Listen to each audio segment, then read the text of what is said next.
ये है कि electric field intensity due to a point charge ये कैसे निकलेगा। तो देखिए हमने क्या किया है, आपके सामने ही है, पूरी चीज मैं करने वाला हूं। हमने एक सोर्स चार्ज लिया है, हमारे पास एक सोर्स चार्ज हो गया, ठीक है। और एक सेकेंड, हमारे पास एक सोर्स चार्ज होगा, उससे आर दूरी पर हमने कोई दूसरा चार्ज मारा है क्यू नॉट।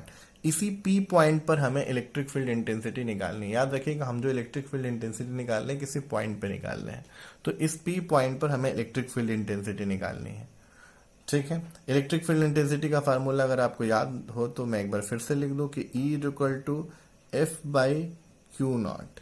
क्या होता है? क्यू नॉट, यानी यहाँ पे जो चार्ज होता है। तो लेट अस सपोज सबसे पहले हम एफ की वैल्यू ही क्यों ना निकाल लें। एफ क्या है? इलेक्ट्रोस्टैटिक फोर्स, और इलेक्ट्रोस्टैटिक फोर्स के बारे में हमने आपको पहले ही लेक्चर दिया हुआ है। तो अगर मैं कहूं कि इस चार्ज से इस चार्ज की दूरी आर है, तो इन दोनों के बीच इलेक्ट्रोस्टैटिक फोर्स कितना होगा? एफ इज इक्वल टू, मैं ये भी मान लेता हूं कि ये जो चार्जेस रखे गए हैं वो वैक्यूम में रखेंगे। हमने आपसे पहले भी कहा था कि मोस्टली यही कहा जाएगा। तो 1/4 पाई अपसाइलन नॉट, ठीक है। हमने के हटा दिया ये मानते हुए कि ये वैक्यूम में है और के की वैल्यू 1 हो गई। Q1 की जगह Q ले लेते हैं और Q2 की जगह टेस्ट चार्ज Q0/R², ठीक है। ये हो गया। अच्छा, इसकी डायरेक्शन किधर होगी? तो कोई बता सकता है इसकी डायरेक्शन किधर होगी। ये भी पॉजिटिव है और लेट अस सपोज ये भी पॉजिटिव है, तो इसकी डायरेक्शन फोर्स की ये होगी, ठीक है। ये आपके फोर्स की डायरेक्शन है।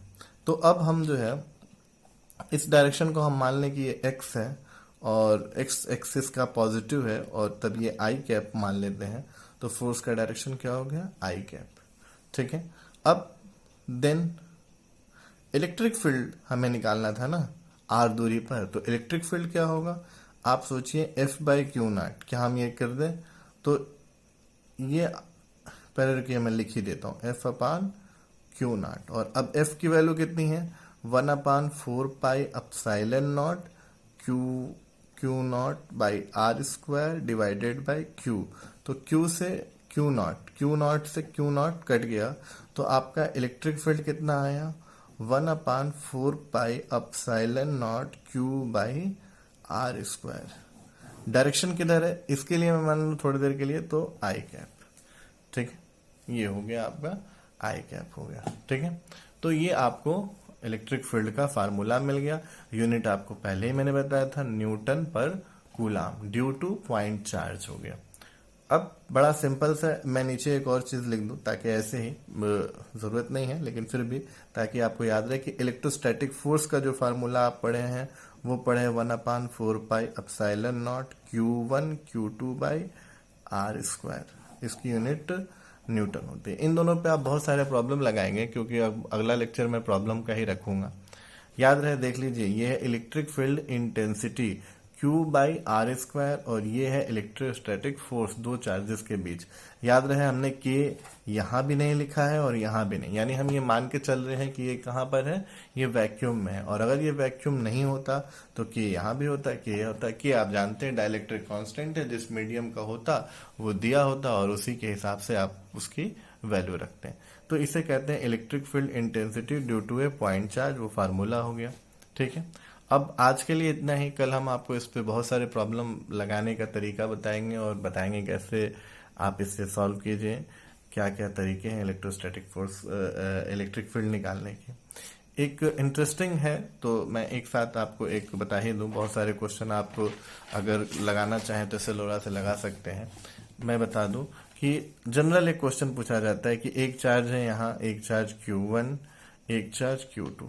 तो पूछा जाता है कि इन दोनों चार्जेस के बीच में वो कौन सा ऐसा पॉइंट होगा, अगर मान लीजिए ये R दूरी पर है, तो वो कौन सा ऐसा पॉइंट होगा जहां इलेक्ट्रिक फील्ड 0 होगा। ये भी पॉजिटिव है, ये भी पॉजिटिव, याद रहे, ठीक है। कोई साइन नहीं दिया तो ये पॉजिटिव। ऐसी जगह आपको बतानी है जहां पे क्या हो, कोई पॉइंट ले लीजिए, यहां पे इलेक्ट्रिक फील्ड इंटेंसिटी, वह पॉइंट बताइए जहां इलेक्ट्रिक फील्ड इंटेंसिटी 0 होगी।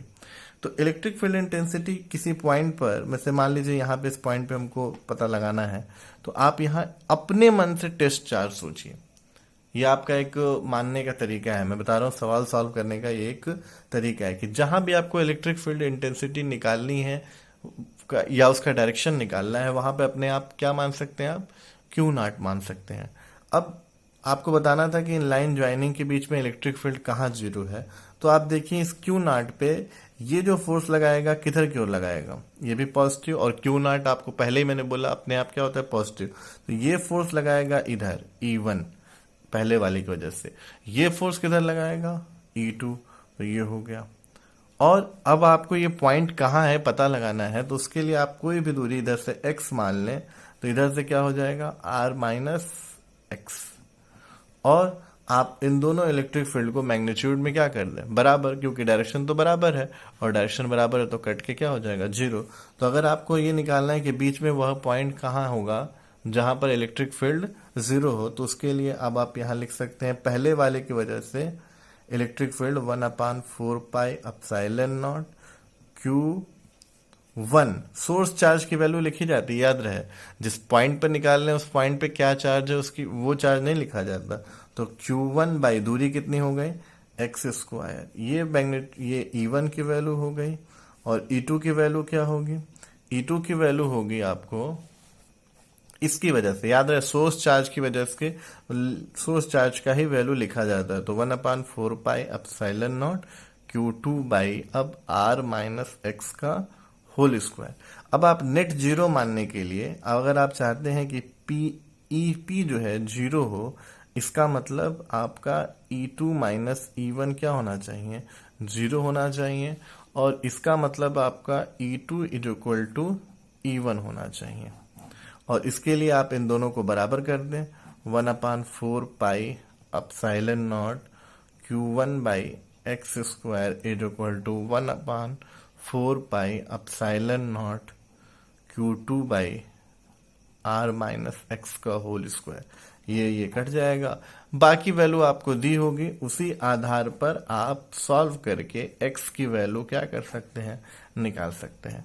मैंने आपको कोई प्रॉब्लम स्पेशली सॉल्व करके नहीं बताया कि कोई प्रॉब्लम की न्यूमेरिकल वैल्यू दी हो उसे सॉल्व करके बता रहा हूं मैंने आपको सिर्फ टेक्निक बताया कि अगर दो चार्जेस एक दूसरे से r दूरी पे रखे हों, और अगर आपको कोई ऐसा पॉइंट निकालना है जहां पर इलेक्ट्रिक फील्ड जीरो होगा, तो उसके लिए आप क्या तरीका अपनाएंगे। और इस बेसिस पे जो सवाल है मैं आपको बता दे रहा हूँ, एक मिनट मैं पास कर दूँ।